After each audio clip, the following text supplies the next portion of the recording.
In the name of Allah, the most beneficent, the most merciful. How I became Muslim. It's going to be about 3 years going on this July, being Muslim.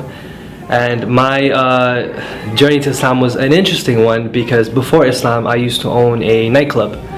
And I had this nightclub for about 2 years. And I was 21 when I opened the nightclub. And that club kind of led me more towards Islam. What really happened in that club, we were making a lot of money in that club. I was making anywhere from $10,000 to $30,000 a night, easily on a Friday, Saturday night.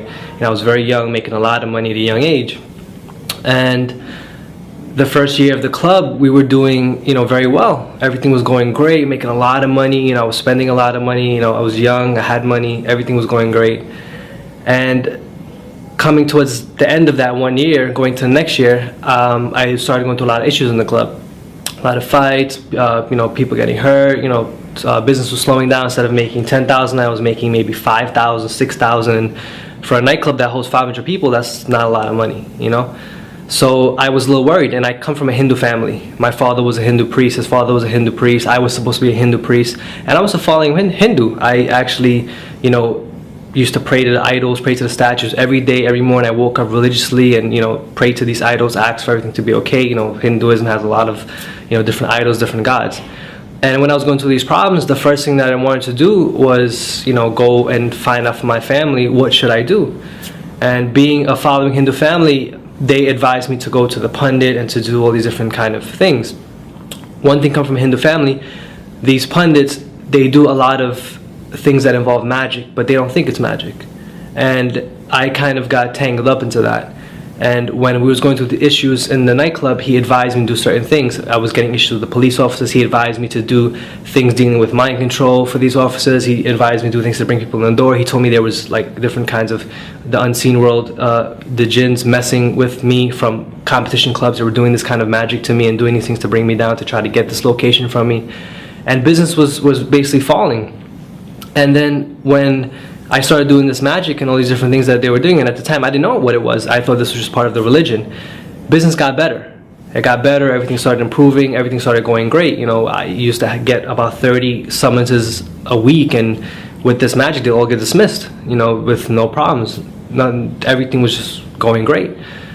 I did this for a while, and all of a sudden it just stopped working. This was coming close to the end of the 2 years.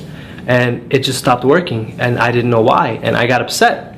It came to the point where it was either I close the nightclub and lose over $800,000, or just fight and go to court and do all these different things, which I did.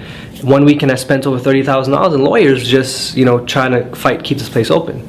And then I just got fed up. I said, if I'm doing everything that my religion is telling me to do, if I'm praying to all these gods and doing all these things, why is this bad stuff happening to me? I said, I'm a good person, I follow all this stuff, and this is the main thing people say, I'm a good person, and I'm following all these things, why are these bad things happening to me? And I got frustrated, and I said, you know what, take the club. And I left it, and I closed it. And it just so happened a week before these stuff was happening, a friend who was very close with me was with me from the day the club opened. He disappeared for a while. And he was actually learning about Islam. And he showed up that week that all these things were happening to me. He said, what's up? What's going on? I said, everything's okay. everything's, all these bad stuff is happening. He said, well, listen, I'm looking in this thing called Islam. I said, yeah, Islam, those Muslims, those terrorists, you looking into those things? He said, yeah, they're not what you think they are. I said, really? I said, all right, no problem. I kind of brushed them off, and I went about my business. But then when I finally decided to let the club go and just do all these things, I lost over $800,000. I lost a lot of money, and I was 23 at the time. I lost a lot of money at a young age, and that money is what I worked for. My family's not wealthy. Those were loans, those were credit cards, those were hustling, doing all these things just to get that money. And I got fed up. I said, if I'm doing all these things for God, I'm following God, why is these bad stuff happening to me? For a kid to go from making $10,000, $30,000 a night to be negative, it's hard. And I said, I'm following God, I'm doing all these things. Why did God leave me? And I said, I don't believe in God. That's it. So I started asking questions and say, you know what? If there's a God, I got to find out who this God is, because right now I don't think there is a God, because I'm doing everything and it's not working.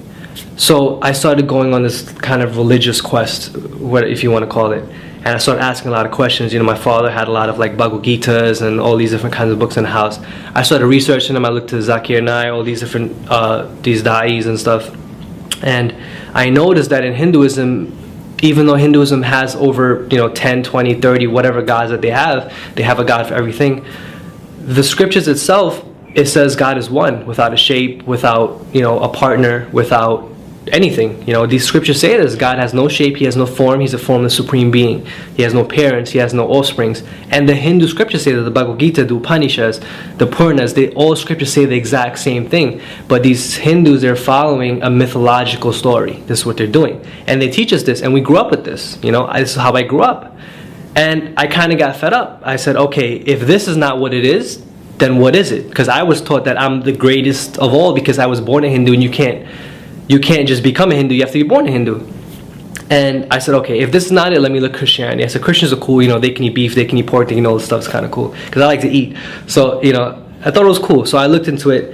But when I started reading the Bible is kind of confusing at first. There's over 500 versions. I don't know which one to read, so I just picked up another one, 500 versions of the Bible. Which one do you choose? Who's right? There's nothing's really right with that. And I started reading one version of it. I think it was just the New Testimony, whatever it was, whichever version of that one there is. But when I started reading it, it was very confusing to me, and there was a lot of contradictions, because in the Bible it says, Jesus spoke to the Father, but then he is God himself, and then he was talking to all these different three people, and if he was God, then who was he talking to? He said, I am the Father, the Son. It was different, and it was a lot of contradictions in it. So I kind of got fed up.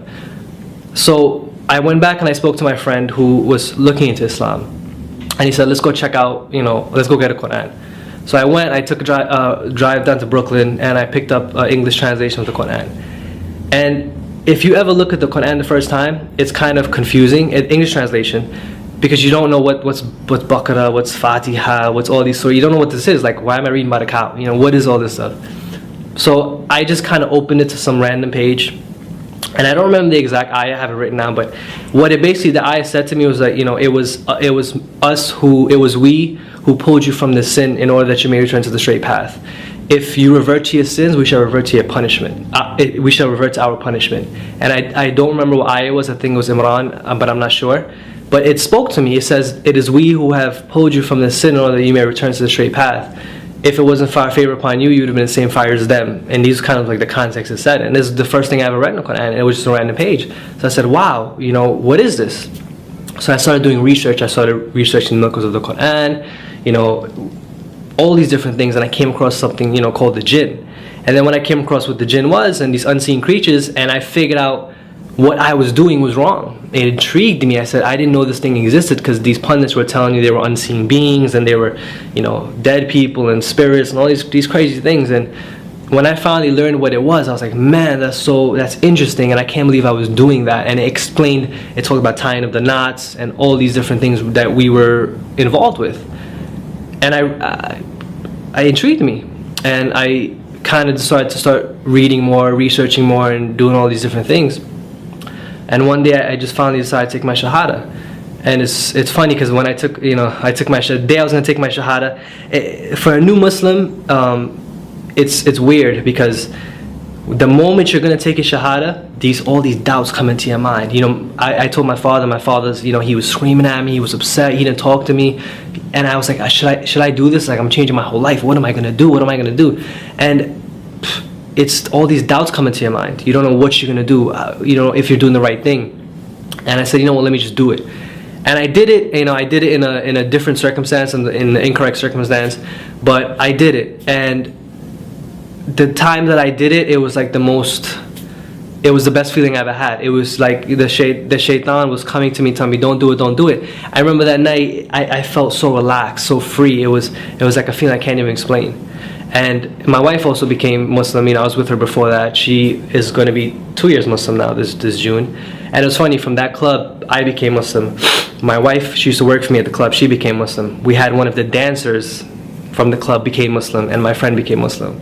So all from that bad thing, that pinnacle of sin, cheating people, liquor, drugs, intoxicants, whatever it may be, 4 people became Muslim. And that's my story in a nutshell. You know, there's more details to it, but in a nutshell, that's basically how it happened.